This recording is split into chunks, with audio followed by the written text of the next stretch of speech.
عرب میں ایک دفعہ سخت قحط پڑا۔ حضرت عمر رضی اللہ تعالیٰ عنہ کا دور خلافت تھا۔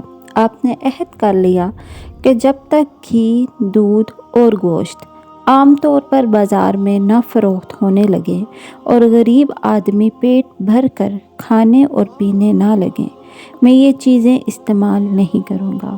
کچھ عرصے بعد بازار میں کچھ دودھ اور گھی آیا۔ ان کا خادم یہ چیزیں خرید کر لے آیا۔ انہوں نے یہ دیکھا تو پوچھا، یہ کہاں سے لائے ہو؟ خادم کہنے لگا کہ حضرت، اب آپ کا عہد پورا ہو گیا۔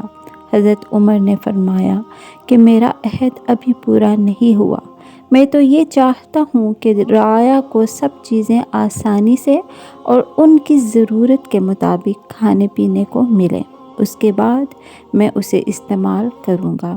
خواہ مخواہ مجھے پریشان نہ کرو، یہ چیزیں اٹھا کر لے جاؤ اور لوگوں میں تقسیم کر دو۔